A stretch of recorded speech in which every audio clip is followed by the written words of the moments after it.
Bismillahirrahmanirrahim. Assalamualaikum warahmatullahi wabarakatuh. Alhamdulillahilladzi bi ni'matihi tatimmus shalihat.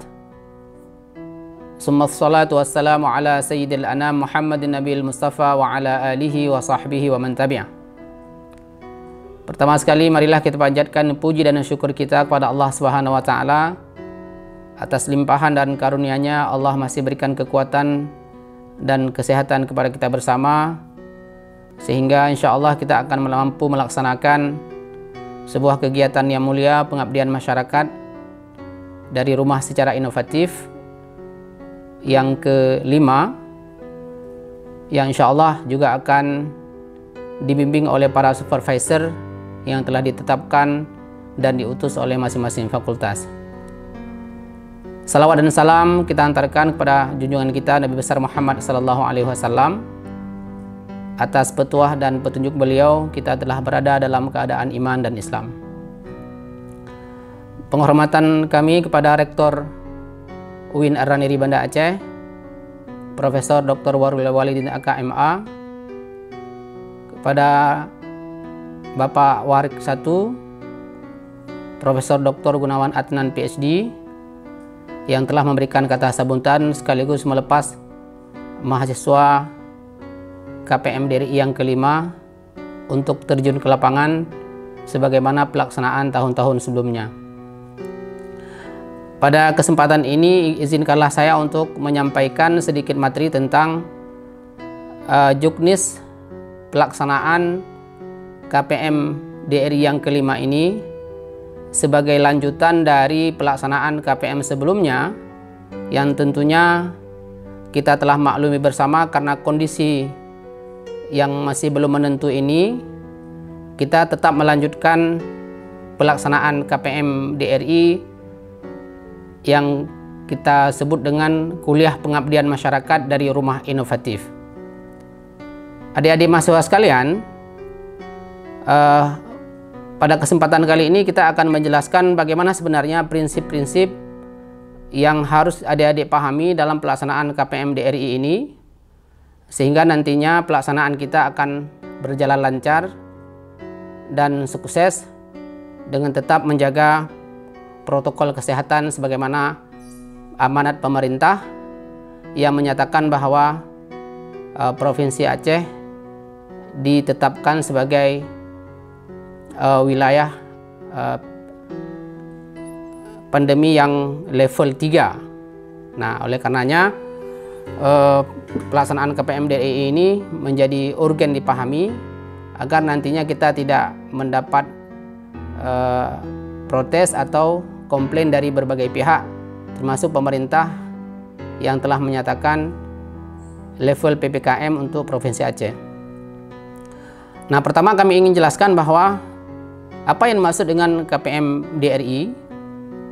Ya, pelaksanaan KPM DRI yaitu pelaksanaan kuliah pengabdian masyarakat yang memberikan peluang dan pilihan kepada mahasiswa untuk melakukan inovasi kegiatan dengan menggunakan potensi, fasilitas, sumber daya, sarana dan prasarana di mana mahasiswa berada atau di mana mahasiswa berdomisili, termasuk juga mahasiswa asing. Nah, oleh karenanya pelaksanaannya dapat dilakukan dengan secara online maupun secara offline dengan tetap mengikuti protokol dan prosedur operasional standar tanggap darurat COVID-19. Untuk selanjutnya, kuliah pengabdian masyarakat ini memiliki 4 prinsip, dan ini yang harus diperhatikan dan dijaga. Yang pertama, prinsip individual. Nah, prinsip individual ini dimaksudkan bahwa mahasiswa itu melaporkan dan melaksanakan kegiatan secara mandiri. Nah, larangannya adalah dilarang berkelompok yang dapat mengganggu atau melanggar protokol kesehatan. Mengumpulkan banyak orang dengan tidak menjaga protokol kesehatan. Nah, ini adalah dilarang karena prinsip KPM DRI ini adalah individual. Yang kedua, meskipun dia individual tapi fleksibel. Nah, dalam hal fleksibel ini mahasiswa dapat memilih ragam kegiatan pengabdian masyarakat yang tercantum dalam pedoman ini. Nah, atau nanti kita akan melihat ragam kegiatan yang ditawarkan dengan jenis kegiatan lain dan lalu disesuaikan dengan kompetensi dan peluang yang dimiliki mahasiswa. Artinya mahasiswa dapat memilih kegiatan yang sesuai dengan bidang keahlian prodi yang ditawarkan prodi. Sebagai sampel misalnya, Fakultas Tarbiyah sekarang ini melaksanakan PPKPM yang dilaksanakan di sekolah. Nah, itu dapat dihitung sebagai PPKPM meskipun dalam penilaiannya menggunakan instrumen tersendiri di Fakultas Tarbiyah, maka sistem pelaporannya itu sangat fleksibel. Artinya mahasiswa melapor secara mandiri sesuai dengan lokasi di mana dia ditempatkan oleh fakultasnya. Kemudian efisien. Nah, mahasiswa dapat memilih kegiatan dengan mempertimbangkan efisiensi waktu dan biaya. Nah, waktu yang ditetapkan untuk pelaksanaan KPMD RI ini adalah 40 hari. Nah, ketika mahasiswa memilih lokasi tertentu dengan jarak dan jangkauan yang bisa ditempuh pada saat ingin melaksanakan perkuliahan, atau misalnya aspek pembiayaannya. Jangan nanti memilih program atau kegiatan yang menyita atau harus mengumpulkan biaya yang dalam jumlah yang banyak. Nah, ini akan melanggar prinsipnya. Jadi tidak boleh mahasiswa mengutip dana dari pihak luar atau memaksa orang lain untuk memberikan dana, atau kelompoknya itu untuk memberikan dana, mengumpulkan dana sehingga memberatkan mahasiswa itu sendiri. Karena prinsipnya efisien. Kalau sekiranya program yang dipilih itu menyita biaya atau membutuhkan biaya, maka dia dapat bergeser ke program lain yang sesuai dengan kemampuan biaya yang dia miliki. Kemudian tetap menjaga mutu. Nah, prinsip yang keempat ini, di mana pengabdian masyarakat ini dapat dimonitor dan dievaluasi dengan memperhatikan kondisi terkini dan dapat diamati melalui pergerakan yang ada di dalam Google Classroom masing-masing kelompok. Nah, oleh karenanya ketika mahasiswa nanti mengikuti KPM ini, dia harus men-screenshot kegiatan-kegiatan yang telah dia lakukan, dia laporkan di dalam Google Classroom-nya. Juga kepada supervisor juga kita berharap agar bahwa proses pembimbingan misalnya pada pelaksanaan, pada perencanaan, pada evaluasi, semuanya itu harus ada rekam jejak lalu di screenshot oleh mahasiswa dan juga oleh dosen supervisornya, agar ketika nanti kapan saja diperlukan sebagai bukti kegiatan maka dapat dilaporkan. Seperti dosen misalnya perlu pelaporan BKD, misalnya pada semester ini ada dosen yang kemarin itu lupa men-screenshot kegiatan, proses kegiatannya, sehingga bukti kegiatan itu dipertanyakan oleh asesor BKD. Nah, oleh karenanya untuk ke depan ini mohon di screenshot oleh mahasiswa dan dosen supervisor. Untuk selanjutnya kita mengamati bahwa dalam KPM DRI ini menawarkan beragam kegiatan.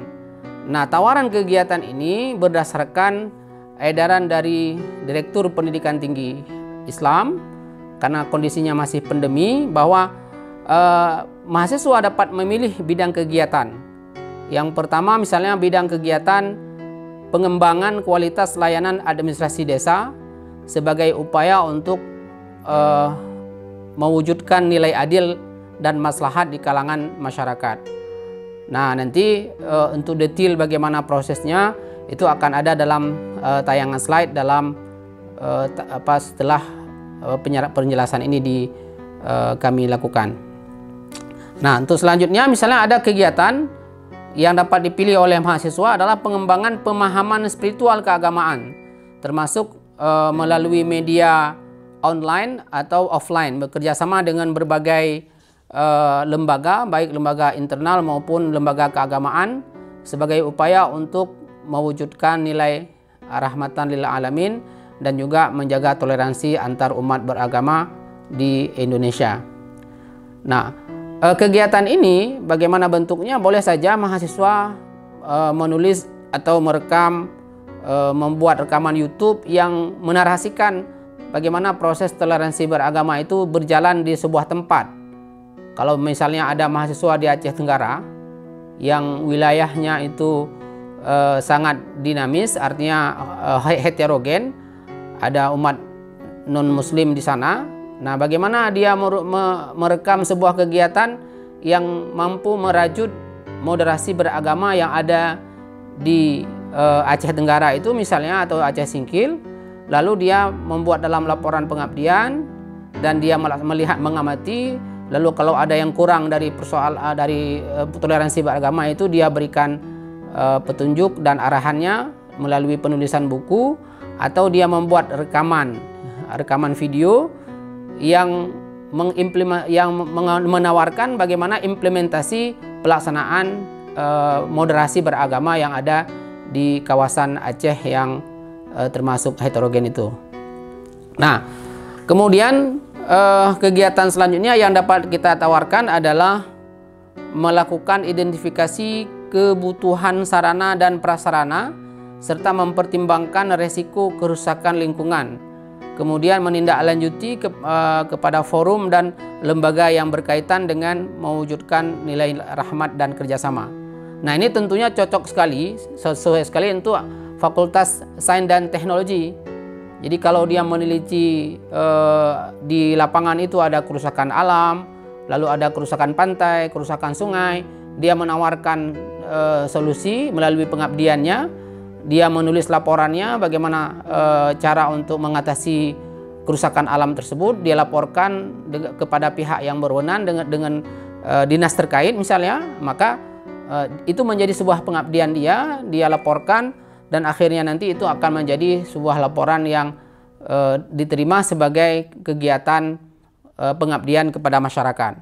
Nah, itu program yang tentunya sangat layak dipilih oleh mahasiswa, apalagi selama ini misalnya di Aceh Utara itu sedang terjadi banjir. Dia meneliti apa sebenarnya, dia melihat di kondisi lapangan apa sebenarnya yang menyebabkan banjir itu.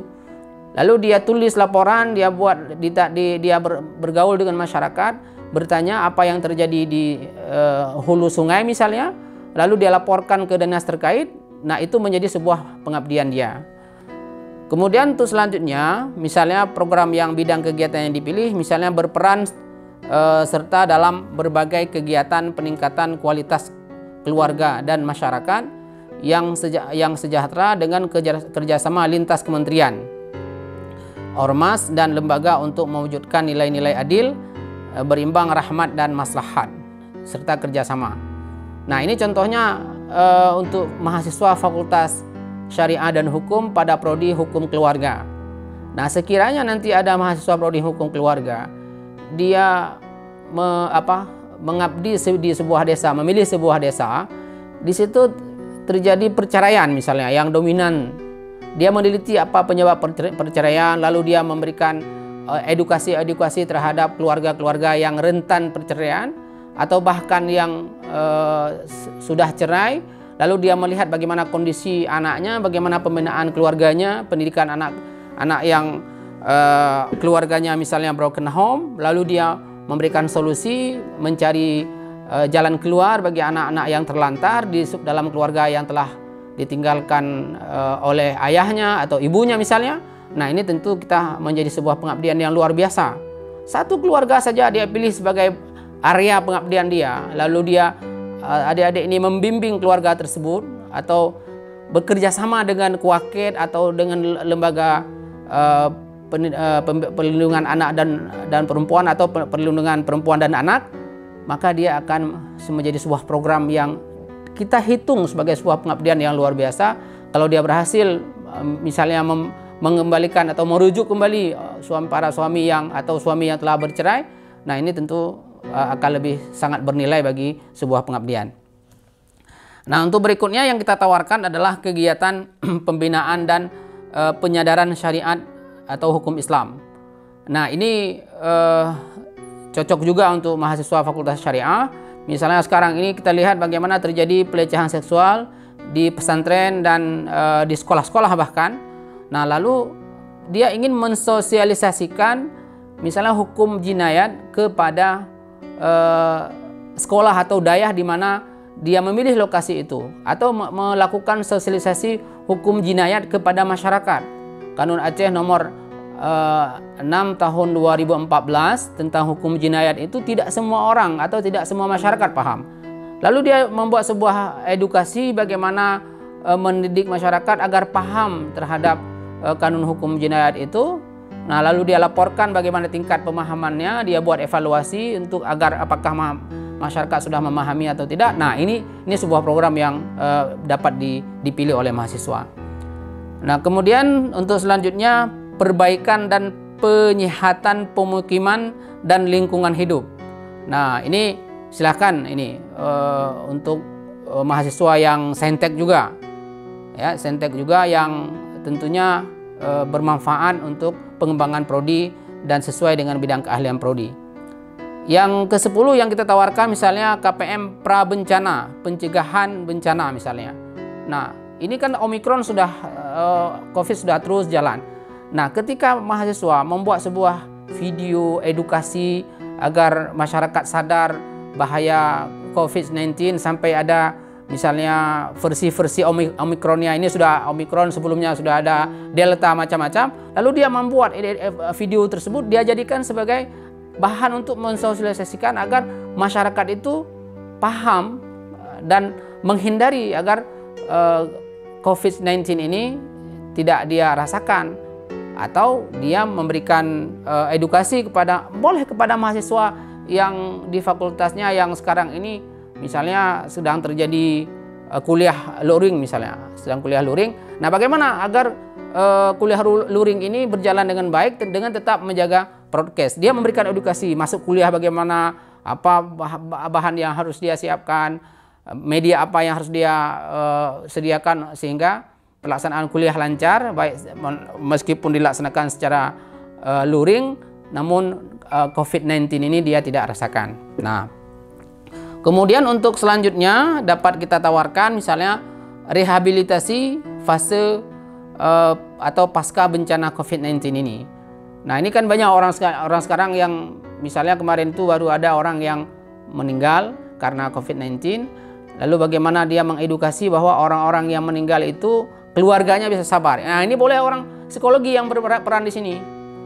Nah, orang psikologi membuat video edukasi, ya, atau artikel, boleh artikel edukasi yang memberikan pemahaman, kesadaran agar orang tidak putus asa, tidak rentan terhadap gejala-gejala stres atau emosi-emosi yang tidak terkontrol sehingga dia melakukan perbuatan-perbuatan yang tidak sesuai dengan syariat Islam. Nah, ini silakan. Kemudian untuk selanjutnya yang kita tawarkan juga berbagai macam program yang sangat fleksibel. Nah, ini yang kami tawarkan dalam slide itu adalah bahagian dari apa yang diarahkan oleh Direktur Pendidikan Islam, Direktur Tinggi Pendidikan Islam, yang kegiatan lainnya juga boleh dipilih, tidak mesti yang ada dalam slide yang kami tayangkan. Nah, inilah fleksibilitas dari KPM DRI. Apa potensi yang dimiliki oleh mahasiswa? Ada seorang mahasiswa yang punya keahlian kaligrafi, lalu dia mengedukasi anak untuk mampu dalam 40 hari itu dia latih anak agar mampu kaligrafi, silakan. Ada mampu tilawah, dia mengajarkan dalam 40 hari itu dia mengajar satu kelompok tilawah, sehingga pada awalnya 40 hari itu dia tidak bisa, anak-anak belum tahu apa-apa tentang tilawah, maka diajarkan 40 hari, ada perubahan tingkatan pergeseran kemampuannya, ada peningkatan kemampuan tilawahnya, disilahkan.